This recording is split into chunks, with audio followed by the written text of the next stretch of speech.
Thank you. Good evening, my good people. Mumeshindaje? How have you been? Maisha inakupeleka namna gani? Nafurahi sana na ninakukaribisha to On Mic with Namalwa Chesoli podcast. Hapa sisi tunaongea vile ilivyo. Tunachambua maneno vile ilivyo. Tunapiga story, tunacheka kidogo, tunafurahi, tunalia. Because life is for the living. I want to welcome you to our podcast. Tunaanza hivi, karibia, chukua kiti na maji hapo kando, ukunywe kidogo ukitusikiza. Na ukiwa na swali, uliza, ama ukiwa na opinion tofauti na yetu, pia tuambie tuweze kujua. Na pia ukitaka ukue guest kwa On Mic podcast, tafadhali tupigie simu. Mapema ndio best. Tukupigie, tuongee ukuje hapa tukusikize. Welcome to On Mic with Namalwa Chesoli podcast, hosted by Kelele Digital on YouTube and Facebook. Na hapa ndipo mtu wangu. Hapa ndio stories zinabamba. Tunaomba utufollow pale YouTube Namalwa Chesoli ama Kelele Digital, on Facebook, TikTok, Instagram, X. By the way, yani tuko kila mahali mtu wangu. Hata tukikutana tunaweza piga story. So today niko na guest. Mnoma si mnoma. Wale mmeona posta mmekuwa mnauliza maswali. Namalwa wewe achana na mambo yako. Maneno unajua si vizuri kuongelea. Nimeleta mgeni mnoma si mnoma. Mgeni ambaye anaelewa haya maneno. Mgeni ambaye anaitwa ambaye anaelewa kuchambua maneno. Maneno ya kulipa ushuru ni kujitegemea. And our guest tonight is none other than Mr. BN Malemo. Karibu sana, my brother. Thank you. Thank you very much. Yeah. Hapa ndipo. Hapa sasa tunacheza na mic. Nashuku hapa ndipo. Hapa ndipo. Yes. Na BN wewe nataka nianze kwa sababu wewe ni mtu ya Western. Yes. Mtu ya Mlembe. Na mtu ya Mlembe. Kabisa. Na hii Mlembe inakuanga kweli ama ni kusema tu Mlembe na inaishi hapo? Mlembe inakuanga kwa salamu, but the deeper meaning of Mlembe, it's not achieved as in what it's meant to mean. Because there is what you say by mouth, but when it comes to confirmation of what can you affirm it, is it practical? Because Mlembe is not just a mere saying of hi, jambo, oriena, Mlembe. Mlembe means people who can come together for a common cause. But when you go to the Mlembe nation, it is everyone for himself, God for us all. For us all. Kabisa. So Mlembe exists in a salam of highs and handshakes, but in reality and in action hakuna. In action shida iko. We have a problem, ladies and gentlemen. But recently I've seen our leaders coming together and pushing for the unity across. I'm wondering, is it just for political season and period, ama pia inaonekana kwa mambo ya empowerment? Kwa sababu unapata wanasema Mlembe tuungane, but unapata ni siasa tu wanakuja wanawekwa pamoja wanasema tunaenda mrengo hii. Lakini kwa biashara sijaona wakishika waseme sasa biashara deals ziko hapa kujeni. I think that's a good thing, it's a good topic, but it's a story for another day. Because when you start talking about leaders from Western Kenya, let us now sum it up to Western Kenya, because Western Mlembe will extend to Busia, then Trans Nzoia, hizo vitu ukiweka pamoja. Yes. One thing that people have never differentiated is the Mlembe that is referred to by a Luhya person is it has never been part of politics. Like, it has never been what should put someone in power. It has been put as someone that should bring these people together and coexist as one community in one basket. But now this thing has time and time again been used in a wrong way. Because since the day I was born, I've been growing up. I think when I was reading history and government in class 7, class 6, I used to read about Elijah Wanameme, Elijah Mwangale, the likes of Martin Shikuku. These people, the push that they were pushing for back then is still what is being pushed today. So this means coming together for a common cause by leaders is non-existent. It is God for us and everyone for himself. Everybody wants to bring these people together, put them in one basket, and benefit on his behalf. So for their as an personal individual. interests. Life is all about a game of interest. And Senje, let no one ever come to you and tell you, I have your interests at heart. Ask him, which interest do you have that concerns me and they are staying in your heart? It is impossible. Absolutely. So these guys, all of them, everyone, someone will rise today, will tell you, I'm the one who will take you where you are supposed to go. You people of Malembe, you should follow me up. But we have followed them up. People like you are a very good business person, someone who can convert anytime given an opportunity. But if we give you a platform or we give you the microphone in a church or a pulpit and tell you, toa ushuhuda umesaidika na viongozi wangapi in Western region, itakuwa ni kilio. So these are people who do not, they are caring, out of caring for their people. It is never close to their, they are not concerned. They are not concerned. What they are concerned of is they are chasing other billionaires who exist in Kenya. So that they want to make some of us lawyers have billionaires from Western Kenya, but they don't want to, kuna kitu kwa business inaitwa opportunity cost. These guys, they never want to risk to have an opportunity cost where they can forego their interest and say, for the sake of the people of Western, this is what I'm bringing on the table. And other stories, because if we bring them in and begin to tell you that when this community, this person is a president, this person was having this amount of money, and as at this time, this person, his net worth is here. Then you come to Western and say, as at this time, this was a vice president, this was a prime cabinet secretary, this was a speaker, and now net worth of these people who has changed from this thing, this leadership, it is neither here nor there.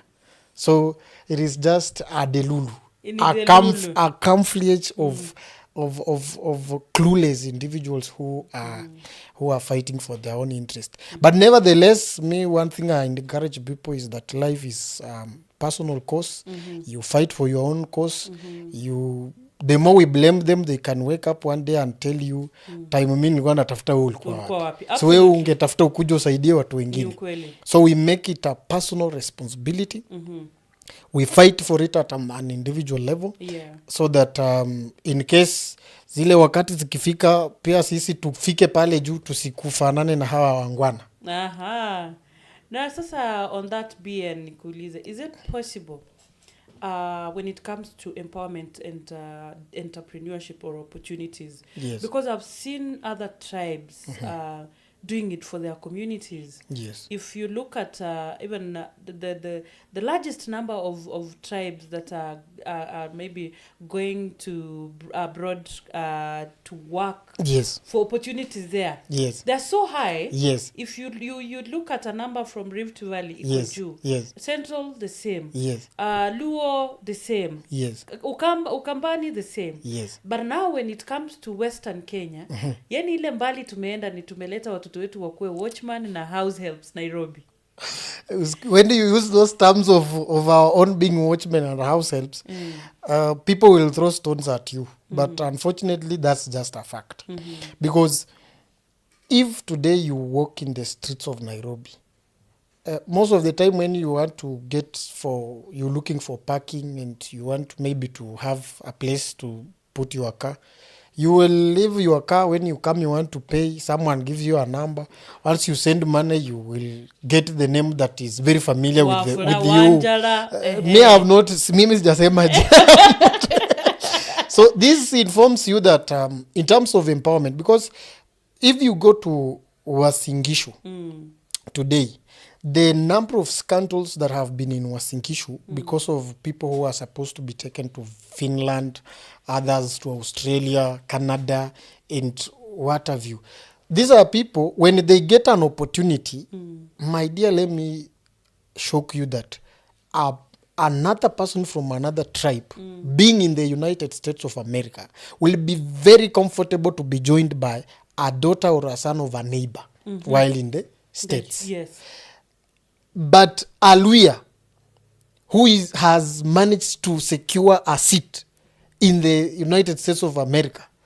In fact, I have one of my own that I know who is a very close friend of mine, who even when the parents died, by the time they were dying, he had changed citizenship. Because he is Aluya. Sasa wewe. So if you begin from there, okay, that one is hizo ni mipango yao walibahatika wakaenda. Now when you come to our leaders, and we have no personal interest or vendetta against any leader whatsoever. But just a small glimpse or analysis of our leaders who come from Mlembe Nation. In terms of empowerment, I want to assure you that it is at zero rate. Because they will argue and tell you how they have employed the son of who. But it's because this person supported your political ambition. Absolutely. Unless you support me for this political ambition, I'm not going to help you, even if you are qualified. If today you see an advert of a person who has qualified, maybe from Western, and you know that person and you are a leader, the first thing you ask, huyu mtu anasupporting nani? Huyu jamani ni wa NASA ama huyu jamani wa Jubilee? Those are some of the questions that you will hear these guys asking before proceeding to help. So for them, they have personalized issues of politics more than interests of the people. Then when you move around maybe for parts of Mount Kenya and other parts of the country, it's not all about maybe getting an opportunity for a person. We have people who have been gifted and talented, even in doing business. But I'm telling you, Aluya, who is a CEO in a state corporation, in any government entity, or in any position that he stands to even, is not giving you that chance. You have already qualified. You have the qualification. You are due to be given that tender or whatsoever, a contract or whatever that is supposed to come, or a job. I want to assure you that Luya will look at the name and know that this name is familiar. I should not be associated with this person. You will be replaced. So they tend to put boundaries on their own people. Exactly. No, not really a boundary. They want to be in a club of billionaires alone, so that they influence the decision.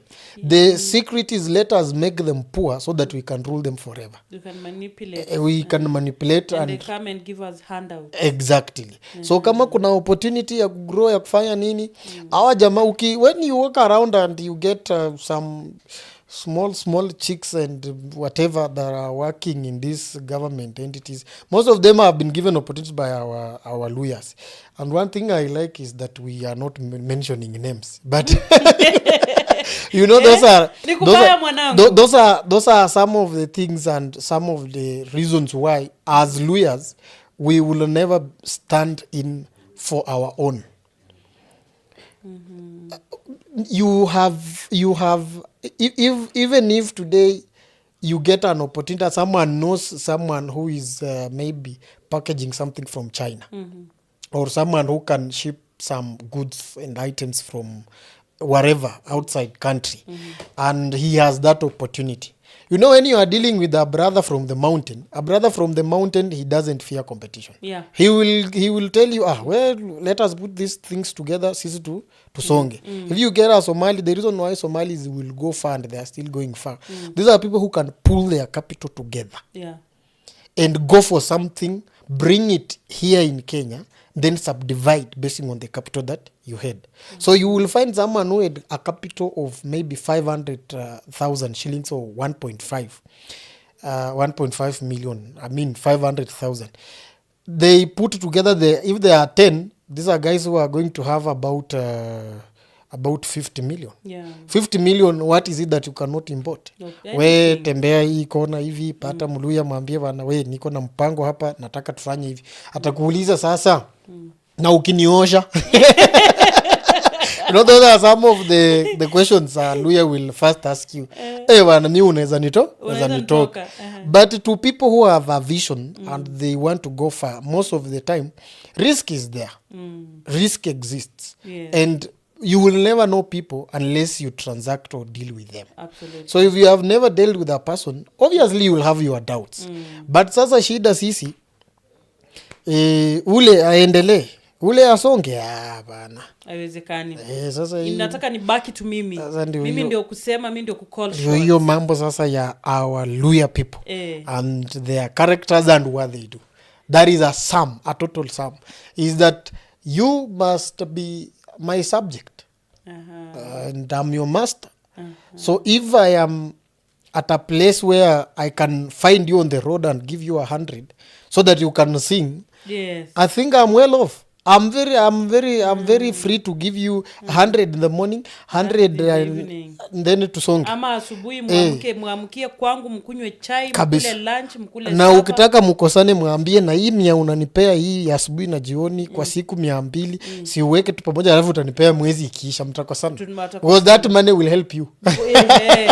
Oh yes. So those are some of the issues with our people. And Waluya ujuaji ni mingi. If in Africa the country that iko na ujuaji mingi ni Kenya. But now in Kenya the people that wako na ujuaji mwingi ni Waluya sasa. I'm telling you.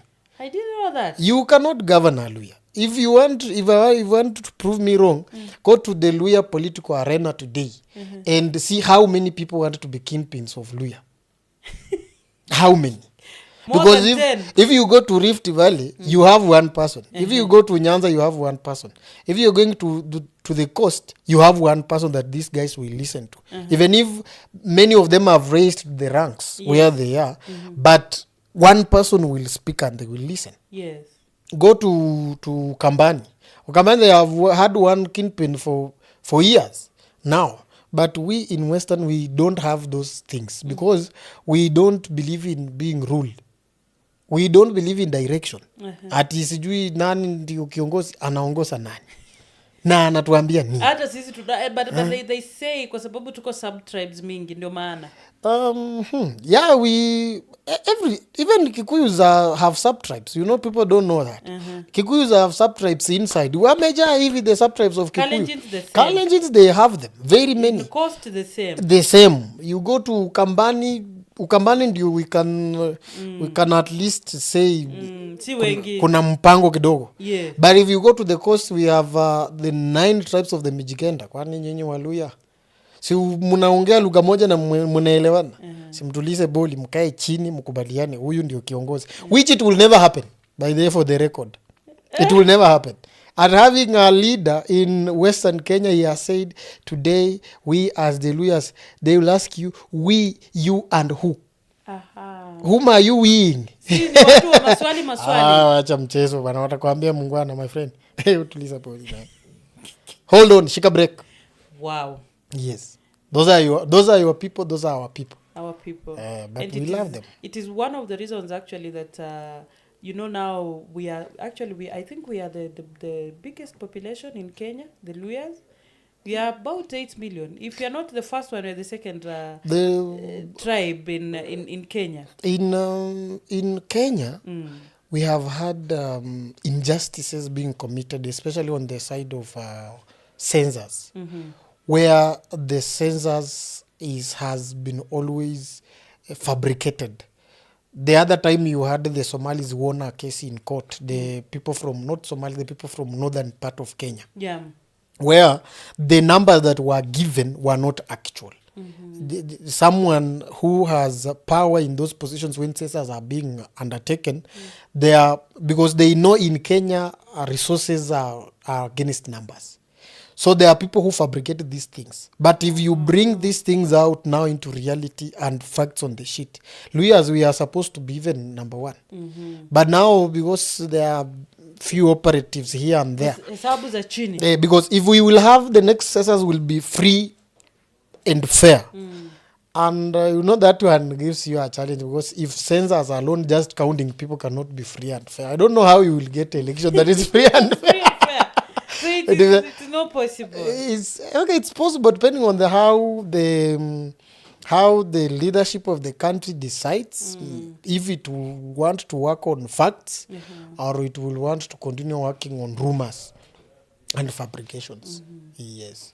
Tukiwa pale bado kwa Mlembe. And now we come to our creative industry. Yes. And you know, in Luya, Western Kenya, we have the best artists. Yes. Actually, we have the best talents. Whether it is the artists, the comedians, dancers, hata kwa kanisa, the pastors and the bishop, the best ones. Oh my. Are Luyas. That's amazing. Yes. It is. We are going to heaven. Unajua hata tonganeni tuko na Yesu. I like the religious part. We will revisit. You know, the best Yes. religious leaders are from Western Kenya. Yes. But now when we narrow down to the entertainment space, we come to our artists. You realize that in Luya, tuko na mambo mingi sana, yani every time everyone is planning something, Luya night, Mlembe night, Gingoho night, Mkarango night, Yes. Is it what can you say about it? You know, that exactly, we are still going back to where we have been. You know, there are things people will assume, but they will never bring it out how it is. We had a very reliable candidate by the name Masinde Muliro in Western some time back. That was 1992, before this guy died or was assassinated per se. So when this guy finally he died, Luyas came out and said this was our candidate. Regardless, all Luyas we could have supported this guy. But when he was alive, that's not a fact. Those are rumors. You come to Namalwa, you will find the people from Vihiga telling you, you know, we as Luyas. You know, we call ourselves as Luyas on platforms. The reason why our creative industry from Luya... The other day I was watching a drama from our boys. I think this guy who sang a song by the name Vida. Harry Ritchie. Yes. I don't know, telling the creative industry musicians from Bukoma, I don't know, they don't know how to dress. There was a bit of drama. The supremacy battle in Western Kenya has always been between two tribes first, between the Bukusu and the Maragori. Once they have graduated in fighting, they invite these other sub-tribes. You will find a sub-tribe, all of you are Luyas. Then this sub-tribe is telling their son, if you marry from this tribe, this one they normally make a lot of noise at home, if he's a wife. And not they are all Luyas. Yeah. And one Luya is accusing the other one of being noisy. And then the others, they will tell you, we are kupiga mangumi, you know. So it has a basis where it starts from, and they have never first acknowledged that there is a problem. So when it comes to creative industry, you find someone coming up with a Vulai festival at KICC, Isukuti festival, I don't know it is where. Another one is saying he has Ingoho night. Some of them will come up with Kuku night, others with Silenge night.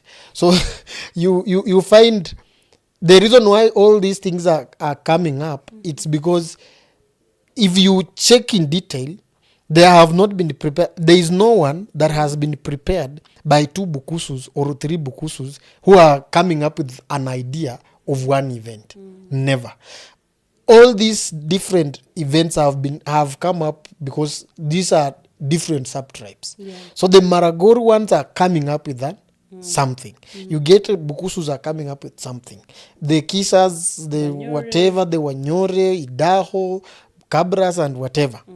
Everyone wants to take a stage and be able to display his own thing. But if you go to Mukidi night, I've never seen telling, you know, they are Krinyagas, I don't know but you will go to Mlembe night, upate sijui, hii poster sijui ni ya Wakisa, hii poster sijui ni ya Wabukusu, piga picha hapa, sijui I'm proud to be an Idaho. You have already divided these people. They are no one team. Ukiweka wimbo ya mabeka ya Bukusu wa huku watiriki watasema tuwekee lelo ni lelo. So it is somehow messy. But it's something that can be rectified, because if we want to, a creative industry, for it to succeed, especially at a local level, you need support from your people.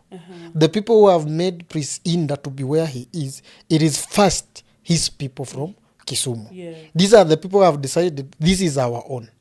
This guy currently, as we talk, is an international artist who is singing local music. So if you are also singing local music, and the reason why you're not going far is because the people who are supposed to support you are not united.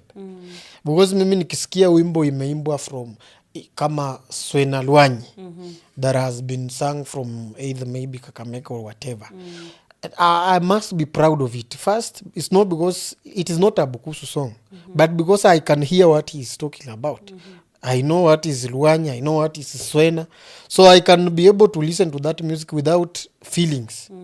Lakini sasa sisi, this one is there, this other one is there, everybody is a king. Then we have had some two kings who have raised from the creative industry who wants to control others.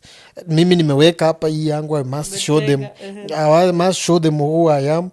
They should know I can pull crowds. Huyu because anaweza fikia kiongozi fulani, ameenda kwake amemwambia bana wewe kuja, wewe ndio utakuwa guest of honor, so he wants to show he has that capacity. That ego should be cut down. If these boys and girls, ladies and gentlemen, want to go far, they should first wapunguze ego kwanza, warudishe chini, watulize boli, alafu sasa wajipange as a team. Not as Maragori, not as Bukusu. In fact, mimi, I'm not proud to be told I'm a Bukusu. I am a Luya, period.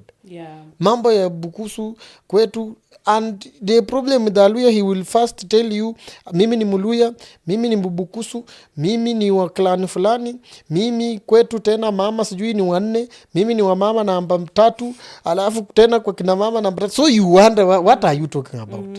Tell us you are Luya, it's enough. Wachana na story mingi kuprove, because you have viewed another tribe, a sub-Luya tribe has some characters and traits, so you want to run away from that.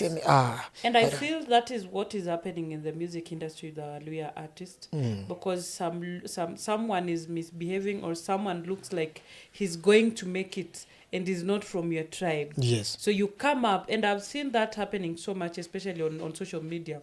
So one is looking for support to gang up against the other.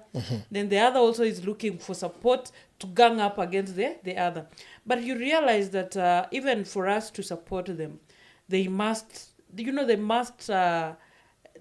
build themselves. They must know what they want. As a brand, you just don't wake up. Like for me, I do MCing. I cannot wake up and start abusing fellow MCs because I have the loudest voice. Sasa maneno ndio hiyo. Ati ndio sasa wajue mimi ndio the best female MC. But I believe you can learn from others. And up your game or join them so that now going forward, hata wewe mwenzako anaweza kukuitia gig. Ama kama wewe haufanyi unaweza sema wacha mwenzangu akuje. But I feel also there's lack of knowledge and training on social economic empowerment for our artists. Because at the end of the day unapata yani kile kitu mingi wana deal on, especially for our men. I think they have really invested in kufurahisha wanawake. Unaona? Than kutengeneza pesa wajiempower. Salale, that's very serious and dangerous. Na hapo ndo shida inatokea sana. Hapo ndio mambo inachemka. Mambo inachemka sana. Unajua, anyway, one of the reasons why men suffer a lot in this society, and it's not out of context, but the reason why even in creation, God knew very well that it's Eve who communicated with the snake. But the person who received a heavy punishment from that thing was a man. So even nature does not favor man.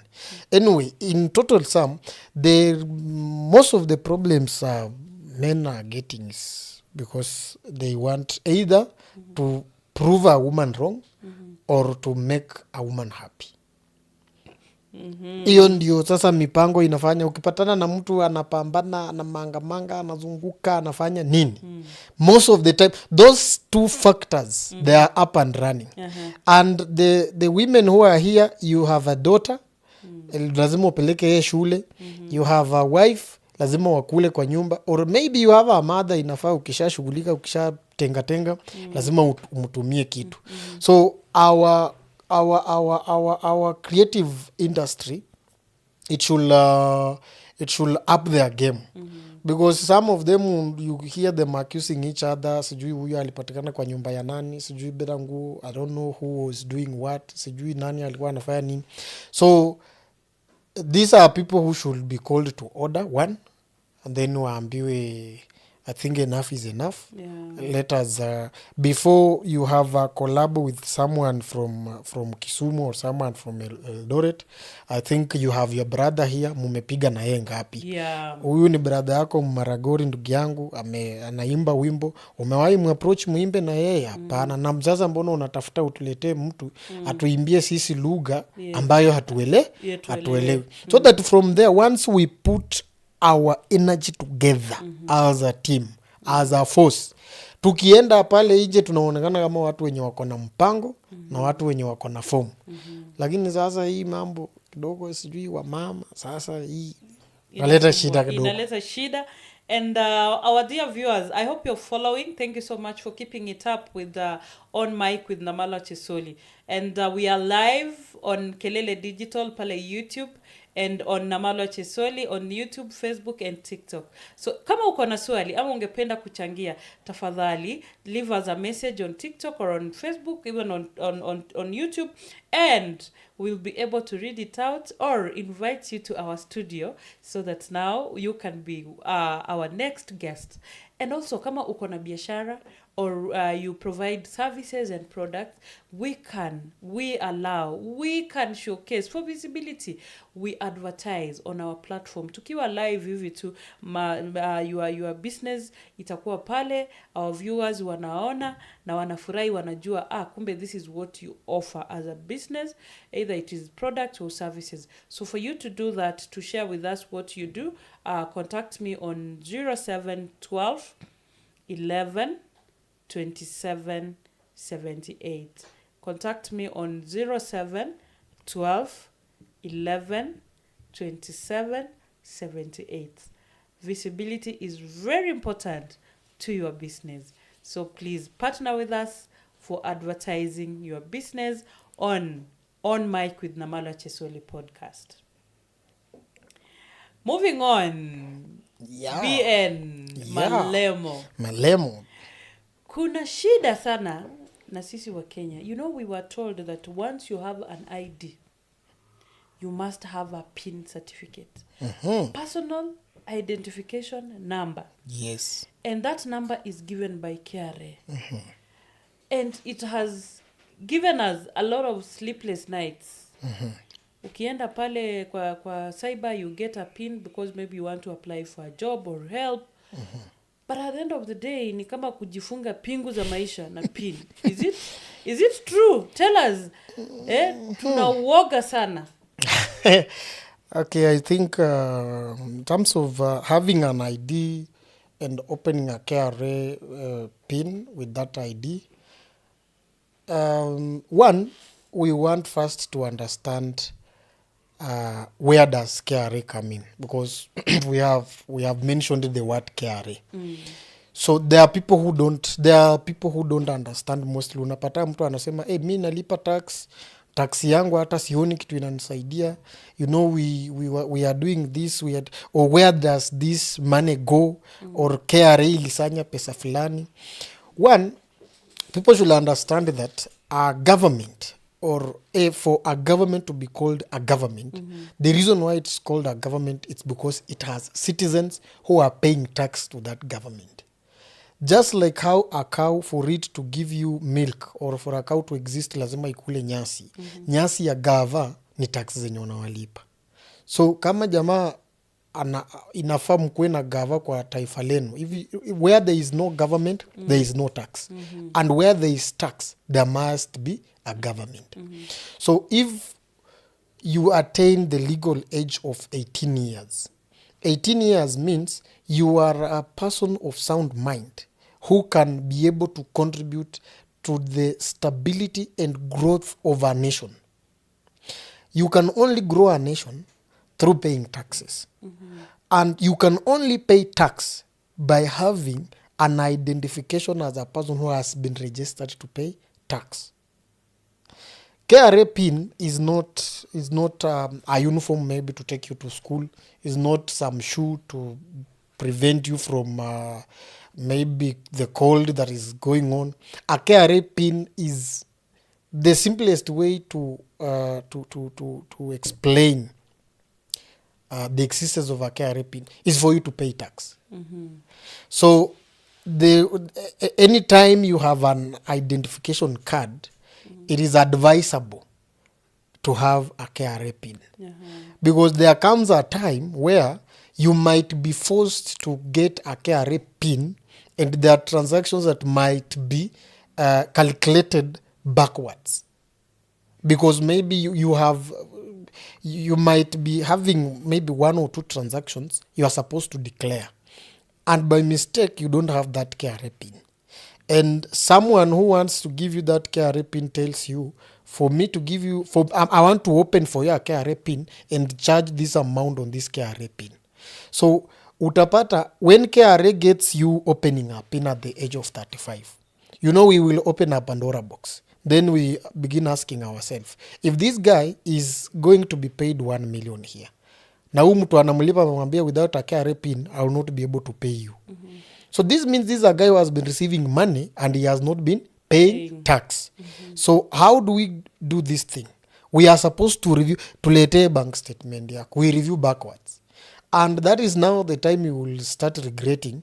Is better ningekuwa na KRA hapo nyuma, nikifile 0 returns, hata kama nilikuwa napata hii do, but nilikuwa na KRA, nilikuwa na file 0 returns, na saa hii nimepatana na mtu anataka kunilipa, na from paying me anataka kunikata tax. So mimi kazi yangu ni kumpea tu pin, then what he is deducting from the amount he wants to pay me, I will just be able to declare it. I'm not in any conflict. Lakini now having it late, it is good, hauna stress ya kufile, but when things happen, something might happen. You never know. You will get an employer who will tell you, umepata kazi hii, I'm going to pay you 100,000, but I need a KRA pin. You don't have a KRA pin.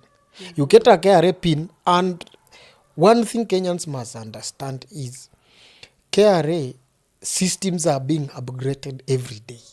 They are working on their systems on daily basis.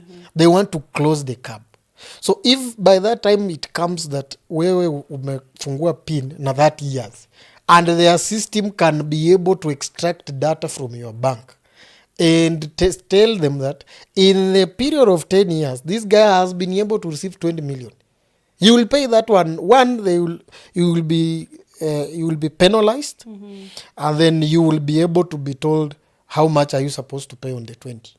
Sasa mimi mse nilifungua yangu nikiwa na 18 years, nikaanza kufile nil return, na nimepatana na mse, okay napata, lakini mi huwa si declare, si ndio? Kwa mfano na we unapata na una KRA pin, but mi na filing nil yangu, it is not open for scrutiny. Because when you look at the pin, I've been filing nil returns. Sasa we shida yako ni nini? But yako, why are you opening it late? There is something you are hiding. So having a KRA pin is just a way of committing yourself that you are a willing citizen to pay tax. However, I don't have the capacity to pay. But if need be, if God gives me a blessing today, I'll file that tax. I'll pay you if I have money. But not opening means you are crooked. Wewe ni kaidi. Sasa nikuulize BN on that note. Unapata kuwa watu wengi wako na hizi pins. Yes. Unapata mtu alipata hiyo pin at 18 years na maybe there was a time KRA was doing awareness, and so many people just got those pins. Yes. But sasa hawajui kuwa wanafaa kufile. Is it per end of the year or per month? Yes. They have never filed for the last 20 years. Hiyo zero returns unasema. But now it gets to a point sasa mtu labda amepata kazi. Yes. Ameajiriwa sasa. Sasa analipo mshahara, si kuna ile kukata ushuru, kuna ile P9. Yes. Atakuja sasa kuhitaji. Yes. What happens to such a person?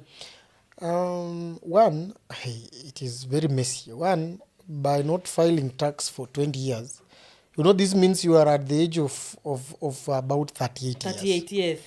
And if you are at the age of that 8 years before confirming that you are supposed to file tax, then that's very dangerous, which is not good.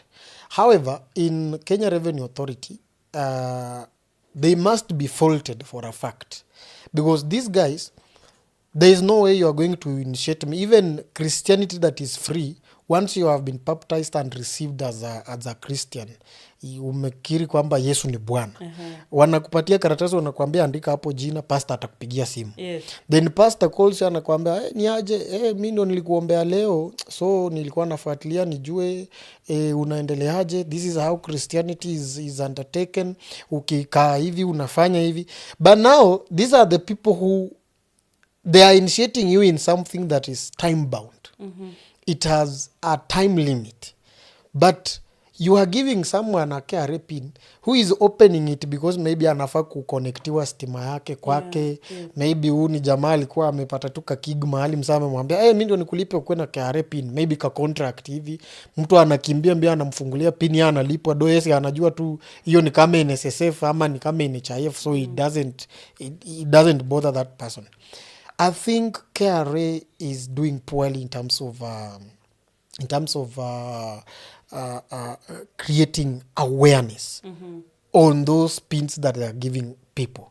If you are giving today a person a pin, you can organize even a barasa, chief's barasas, because this is money that is going to pay a chief. This is the money that is making you people to meet where you are meeting. In fact, the backbone of our government is Kenya Revenue Authority, nothing else. If you remove Kenya Revenue Authority, the government collapses and goes home. Jimmy Wanjigi was advising citizens that the reason why this government is in place is because we are feeding it with our taxes. If we stop to pay our taxes today, this government will collapse. So if this is what is making you people to exist, then it is within your time frame to ensure the person who is supposed to give me money is aware that it is his duty to give me money. How does he give me this money? And when is he supposed to give me this money? Unaona? So with that one, KRA is totally flat. They don't have the awareness aspect. The awareness aspect is I can use the word barbaric, or it's messy, because there's no way you are going to give me a pin then expect me to go and research on how I should pay you. It doesn't work. Mi sahi nikitaka unilipe, mi nafaa nikuambie we uko na ganji yangu unafaa kunijenga, so naitaka by Friday unuweke hiyo do. Basically what KRA should do is go iende mashinani, kwa sababu nauliza hivyo. Unaona mtu kama tuseme watu wanatoka village, we have remote, yes, rural areas, yes, that actually people still they cannot access internet. Unaona? So huyo mtu ako na pin, labda alienda town na akapata hiyo pin na akarudi ushago, yes, na hajawahi pata nafasi tena ya kwenda huko. Yeye ako na simu, lakini because of course the phone number, the ID and the what, yes, is always linked to your pin. Yes. So I believe when you say awareness, KRA should follow up, maybe even send them short messages to remind them, and maybe mostly is a message, come up with because like if is it possible for them to come up with how watu wako na mulika mwizi, because not all of us are techno savvy. Watu wako na mulika mwizi, is it possible for them to just finya a short code na file ni return yake? Simple. Those are some of the initiatives KRA should think about. Even leave alone that if you go to, let's say, a directorate of KRA in Bungoma County, it has been, there's a way it has been structured downwards to the sub-county level. So if you have officers at the sub-county level, tell me today if they decide that in the first 4 months, we will be creating awareness in one ward. Yes. The next 4 months, another ward. Or they recently employed hawa jamaa wanaitwa hao wenye wanaitwa enforcement officers in Kenya Revenue Authority. Yes. But we have not seen them on the ground maybe trying to work out or do whatever they are supposed to do. And anyway, that's not important. Let us do a patriotic duty. Let us have this assignment undertaken. Which the question was, how should it be done? In Kenya Revenue Authority, they register pins in three different capacities. Yes. You are either registered as a personal pin holder, a company, a manufacturer is also given a different pin. Yes. So you have three different pins that you're given. So as a person who wants to understand how to go about it with your pin, for a personal pin, it doesn't have a lot of words.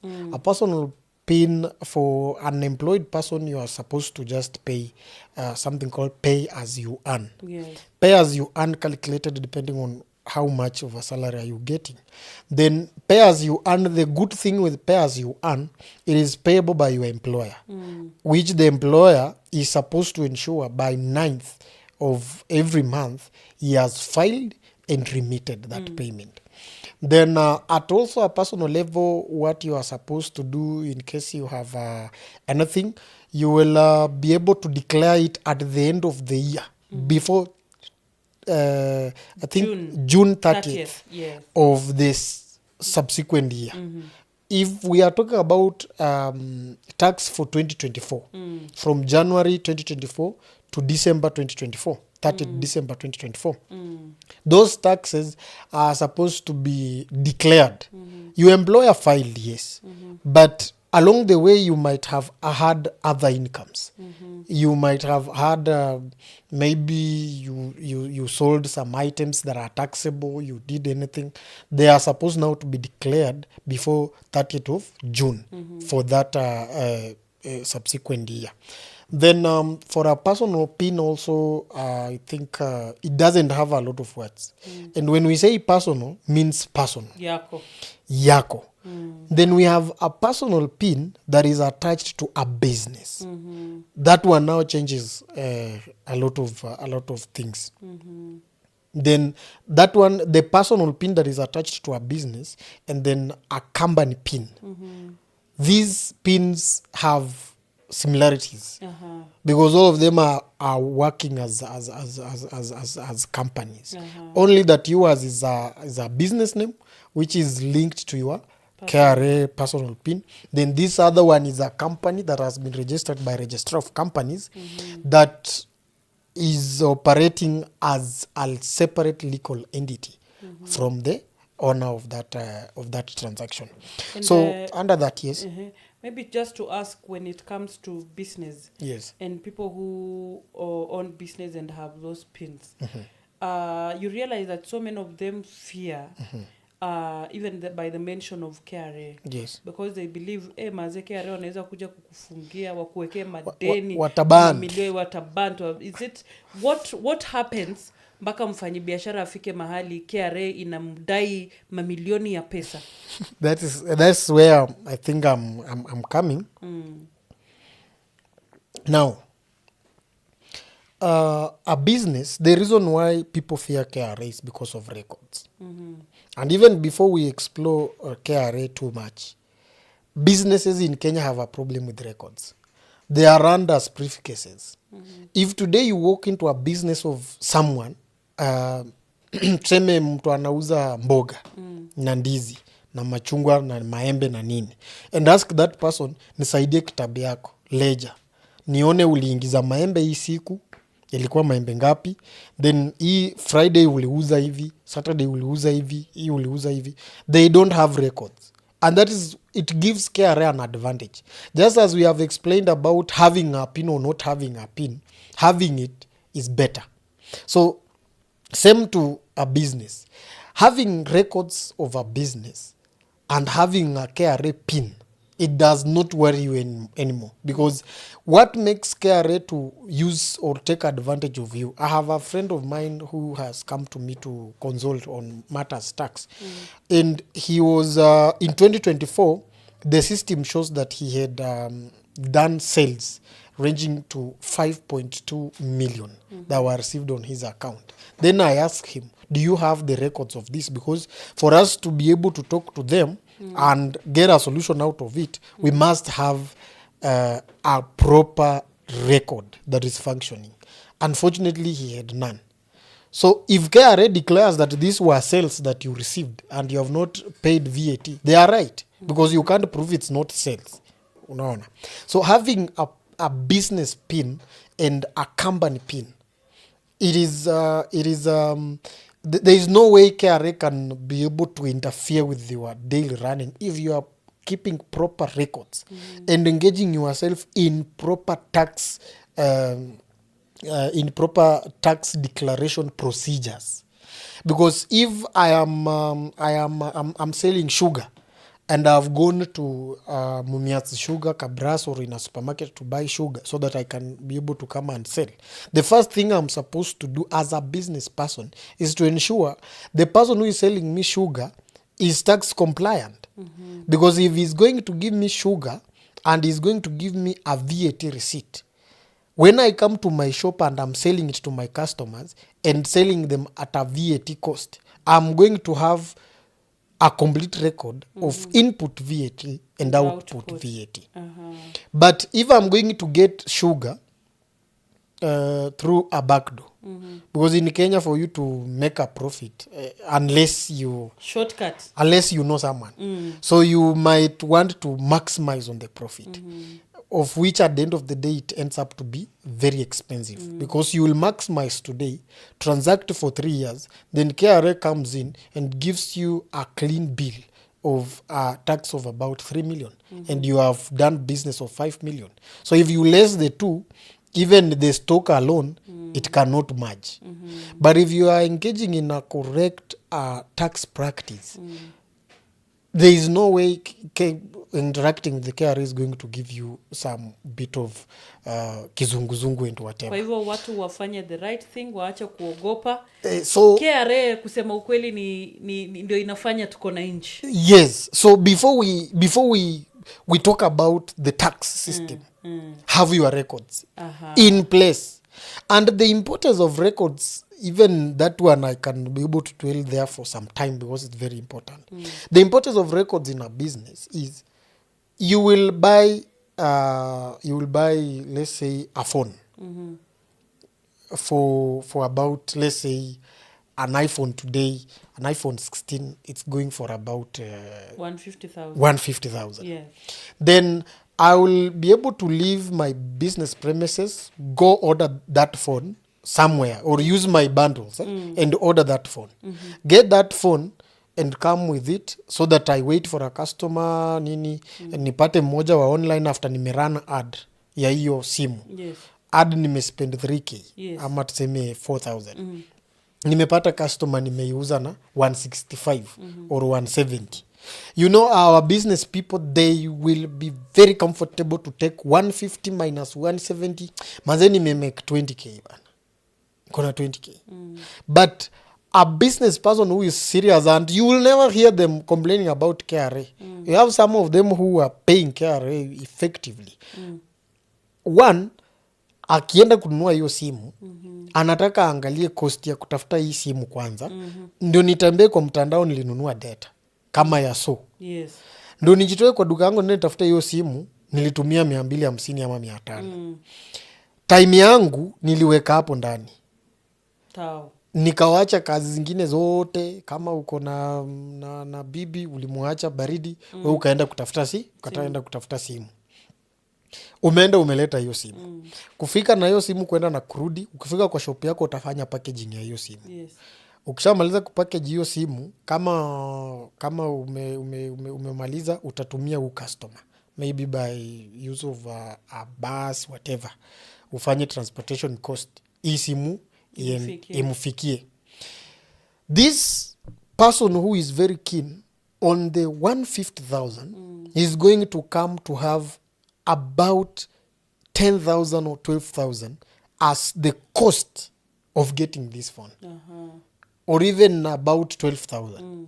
So utapata huu jamaa kwa hii 150 na ameuza 165 ama 170, amebakisha 8,000 because kwa hiyo 12 anafaa fiche in rent pia. Yes. Place aliuzia hiyo simu si anafaa alipe rent. Hiyo siku aliwasha light always, alitumia stima, alikunywa maji na kama alikuja tao si ulikula. Yes. Unapata in the 20,000 you are supposed to remain with about 1,000 or 1,500. Yes. So if you have a clear record like that one, when KRA comes in telling me that I made sales of 170,000, where is the record? Yeah. I made a sale of 150, mimi sikatai. But in this 150, when I net the cost of that phone, he is coming, I'm remaining with 1,500. So this is the tax tunafaa. Sasa tuongee kama serikali. 1,500. Mimi niliwapigia kura nikawalete kwa mamlaka, so mimi nakula nyinyi mnakula nini? Na niko na mtoto nyumbani anahitaji school fees, unajua ni 10,500. Na niko na bibi anafaa aende salon na makucha na mimi mwenyewe sasa jameni, unaona? So it gives you the latitude, one, to be able to put things in order, so that as you proceed to the next level of now interrogating how much, what is the liability of tax, you are well prepared. You have these things, you have put them on record, sasa you are good to go. So when we are telling you, boss, can you pay for income tax? Of course, there are tax obligations that a tax person must be able to pay in business. You know, let's concentrate on business. For personal pins, if you are not earning anything, we make sure before 30th of June you have filed your NIR returns. Zero returns. And filing NIR returns is the easiest, seamless process ever. Because you will have just to take your pin, put it on KRA. I know you don't have a password. Click forget. Let it send you a pin in your email. Put it there. Then itakwambia weka new pin. Weka jina yako na mwaka yako ya kuzaliwa. That is the easiest pin that can ever be found. Ukisha weka hivyo, log into the system. Click your place ya returns. Enda kwa nil. Finya, yenyewe itakuwaletea dates. Finya sema next. Are you sure you want to file nil? Unawambia yes, I have not received anything, I want to file nil. Finya hiyo kitu. Inakuletea hiyo karatasi umewachana na. Is an exercise of, it's just as easy, as simple as a man kukunywa chai. Yes. Ama kukunywa maji. Simple. Hivi tu unaweka. Wow. So, our dear viewers, ladies and gentlemen, it has been an awesome discussion. Na hapa on Mike Podcast, leo tunasema it is where you only get exclusive, educative, hilarious conversations all the time. And today we had one of our amazing guests in the house. BN MALEMO is our tax and business consultant. And if you want to learn more and maybe for him to hold your hand, watu wa biashara ama watu KRA inasumbua, he's here for you. He'll sort you out because he runs a consultancy firm on matters tax and business. Please make sure you reach us or you reach him so that your tax issues are sorted. But let us take a break and we'll be back.